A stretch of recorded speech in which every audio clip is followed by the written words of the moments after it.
भारतवर्ष के प्रधानमंत्री नरेंद्र मोदी कहते हैं नारी तू नारायणी, और इस बार गणतंत्र दिवस पर हमें नारी शक्ति का शौर्य प्रदर्शन देखने को मिला। मेरे साथ इस वक्त मौजूद है सीआईएसएफ की वो महिला टोली जिन्होंने सीधे गणतंत्र दिवस की परेड में परफॉर्म करा है और उसके बाद सीधे भारत एक्सप्रेस के प्रांगण में आए हैं। तो सबसे पहले इनसे बातचीत करें उससे पहले सुनते हैं शौर्य धुन।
और सबसे बड़ी बात यह है कि बहुत मुश्किलों से, कठिनाइयों से गुजरना पड़ता है, तब एक इंसान जो है वो फौजी बनता है, सोल्जर बनता है, और ये अपने आप में एक बहुत बड़ा चैलेंज होता है। अमूमन महिलाओं को बड़ा नाजुक समझते हैं, लेकिन जितनी शक्तिशाली, बलशाली और अपनी हिम्मत वाली महिलाएं होती हैं, उनके आगे जो है बड़े से बड़ा पराक्रम भी कई बार धराशायी हो जाता है, क्योंकि इरादे इतने पक्के होते हैं। और कहा भी जाता है कि अगर स्त्री शंका त्याग दे तो स्वयं शंकर है, और शंकर स्वरूपी महिला जो है वो हमारी सरहद को भी बहुत मुस्तैदी से, मजबूती से गार्ड करती है। और वहीं जब इंटरनल सिक्योरिटी की बात आती है तो उसमें सीआईएसएफ नंबर 1 है, चाहे वो पार्लियामेंट की बात हो या किसी भी संवेदनशील जगह की बात हो। यहाँ पर मैं आपको बताना चाहूँगी कि मेरे साथ इतनी सारी जो महिलाएं मौजूद हैं, इनका सफ़र कैसा रहा, कठिनाई इन्होंने भी झेली होगी। जब इन्होंने ये सपना देखा तो क्या क्या चैलेंजेस फेस किए, सबसे पहले इन्हीं से जानते हैं। पहला सवाल आपसे, किन परेशानियों का आपने जो है सामना किया है? घर है, परिवार है, एक चैलेंज रहता है।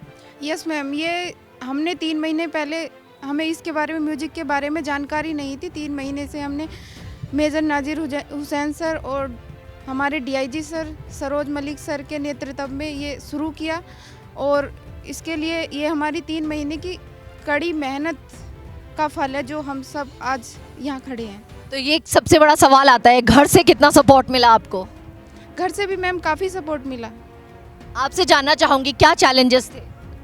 सबसे पहले चैलेंज तो ये था कि जो हम म्यूज़िक प्ले करते हैं, लोगों को उनके बारे में पता नहीं है, तो सबसे बड़ा चैलेंज यही है कि वो एक्सेप्ट नहीं करते। अगर हम लोग ये इंस्ट्रूमेंट के बारे में इंडिया में इतना नॉलेज नहीं है, अगर हमारी जगह मतलब इसी इंस्ट्रूमेंट की जगह कोई गिटार लेके या कोई और इंस्ट्रूमेंट लेके खड़ा होगा तो उसको बहुत कूल माना जाता है, पर इन इंस्ट्रूमेंट को इतना इंपॉर्टेंट नहीं माना जाता। लेकिन मैं आपको ये यकीन दिला सकती हूँ कि जो मेरी जनता है, भारत एक्सप्रेस की जनता, वो यूनिफॉर्म में इन महिलाओं को देख के उनके दिल की धुक-धुकी भी बढ़ गई होगी, और वो भी अपने टीवी स्क्रीन के आगे आप सब लोगों को बोल रही होगी जय हिंद। आपसे जानना चाहती हूँ कि सीआईएसएफ ज्वाइन करने से पहले क्या आपके मन में ख्याल थे, क्या आपको था यकीन कि आप जो है वर्दी में एक दिन इस तरीके से परेड ग्राउंड में रिपब्लिक डे के दिन परफॉर्म करेंगी? नहीं मैम, इतना मतलब था नहीं कि हम रिपब्लिक डे के यहाँ तक पहुँचेंगे, मतलब इधर आने को, और मतलब ये म्यूजिक प्ले करेंगे वो सब मतलब 3 महीने के अंदर ही हमने इतना अच्छा प्ले किया है, इतनी मेहनत करी है हमने, और आज ये प्ले करा, और सबसे मतलब इधर बेस्ट परफॉर्मेंस। सबसे बड़ी बात है, इन महिलाओं ने बार बार कहा 3 महीनों में आज ये इतना ज़्यादा मजबूती से यहाँ पर मुस्तैदी से तैनात है, धुन बजा रही हैं, बहुत ही कड़े प्रशिक्षण से गुजरी हैं। तो मेरे साथ इस वक्त मौजूद है डीआईजी साहब। सबसे पहला सवाल, कितना कठिन रहा ये सफ़र महिलाओं को ट्रेन करने के लिए? सफ़र तो कठिन रहा, लेकिन इसके पीछे जो ताकत हमारी महानिदेशक महोदया द फर्स्ट डीजी, महिला डीजी ऑफ CISF, उनकी जो विश्वास उसको हमने साकार किया। और सबसे पहले जो हमने देखा कि इनकी जो झिझक, जो हेजिटेशन थी सीखने के लिए, क्योंकि पहले पाइप बैंड नॉर्मली लड़कियां जाती थी, लेकिन ब्रास बैंड की जहाँ तक बात आई कि ब्रास बैंड में ये लोग बजा पाएंगे या नहीं बजा पाएंगे, एक चैलेंज था जो हमने मेजर नाजिर हुसैन, उनसे ये बात कही। मेजर नाजिर हुसैन माइस्ट्रो हैं, इंडिया के माने हुए कंडक्टर रहे हैं। इनको भी शुरू में शंका था कि कर पाएंगे नहीं कर पाएंगे, कितना लंग पावर चाहिए, बिकॉज़ 3 महीने के अंदर एक ब्रास बैंड, वो फिर क्लासिकल पद्धति से सीखना, वो बड़ा मुश्किल था। लेकिन मैं दाद देना चाहूँगा जो विश्वास हमारे हेडक्वार्टर ने, हमारे महानिदेशक महोदया ने हमारे पे रखा, इन्होंने साकार किया। और इनकी मेहनत और मेजर हुसैन की जो जादूगरी कहूँगा, ही इज़ अ मैजिशियन, ये जादू आपके सामने है जो आज कर्तव्य पथ पे भी देखा आप सभी ने। ये मोस्ट कंप्लीट बैंड जो फीडबैक हमें मिल रहा है, इतना अच्छा बैंड उभर के आया है और मैं I have no words to express it. Sir, आपसे जानना चाहूँगी, बहुत कड़े प्रशिक्षण से ये गुजरी हैं, वो मैं इनके चैलेंजेस को मानती हूँ, सैल्यूट करती हूँ, लेकिन उससे भी बड़ी बात आप हैं।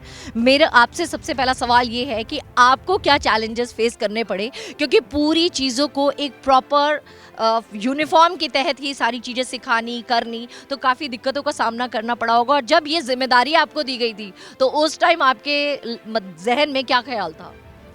सबसे पहले तो मुझे जो जिम्मेदारी डायरेक्टर जनरल CSF ने मुझ पर सौंपी, और साथ में मेरे फ्रेंड, मेरे साथ के मतलब जो DIG साहब थे, जिनकी पावर थी, बैक थी मेरे साथ, और मैंने इन लड़कियों को जो भी सिखाया हमने, जो भी इनको टेक्निकें दी हमने, और मुझे तो एक बड़ी अचंभा मुझे लगता है कि इतनी जल्दी कैसे इन्होंने अडॉप्ट किया। सबसे बड़ी बात ये है मेरे लिए। और मेरे लिए ये दूसरी बात ये है कि जो भी उन्होंने किया वो मेरी मेहनत तो मैं समझता हूँ नहीं है, मैं समझता हूँ इनकी मेहनत है। और जो मेरी टीम थी, इंस्ट्रक्टर जो मैंने चुने थे लड़के, उनकी है। जितना भी क्रेडिट है वो सब इनको जाना चाहिए और मेरी टीम को जाना चाहिए। और मगर साथ जो था, हमारे बैक जो थी, वो DIG मलिक साहब थे इस टीम के लिए, जो हर इंच में, हर कदम में इनके साथ साथ चलते रहे और मेरे साथ भी चलते रहे। मैं इससे ज़्यादा मैं कुछ नहीं कह सकता हूँ। सबसे बड़ी बात यह है कि हमारे माननीय गृह मंत्री हमेशा से इस बात पर बहुत ज़्यादा जोर देते हैं और अपने हर स्पीच पे भी कहते हैं कि फोर्सेस में महिलाओं को जो है ज़्यादा होना चाहिए, उनकी तादाद ज़्यादा होनी चाहिए। और यहाँ पर जो CISF है वो सबसे बड़ा काम कर रही है, क्योंकि तमाम जितनी भी फोर्सेस हैं उसमें सबसे बड़ी बात यह है कि CISF में सबसे ज़्यादा महिलाएँ जो है नियुक्त हैं। और सबसे अहम बात यह आ जाती है कि आंतरिक सुरक्षा जब मजबूत होती है, बॉर्डर की सुरक्षा मजबूत होती है, तब हर एक देशवासी जो है खुशहाल जिंदगी जीता है। और आपको बताना चाहूंगी, अगर आप इंटरनली, आपने स्टेट पुलिस का काम देखा है, लेकिन अगर इंटरनल सिक्योरिटी की बात आए, अगर आप सुरक्षित हैं तो आप इन फोर्सेस की वजह से ही सुरक्षित हैं। और एक बार मेरे साथ मेरे दर्शक भी सब इनको जय हिंद बोलेंगे और सबसे पहले हम लगाएंगे माँ भारती का नारा। भारत माता की जय! भारत माता की जय! भारत माता की जय हिंद, जय भारत। मिताली चंदोला, भारत एक्सप्रेस, नोएडा।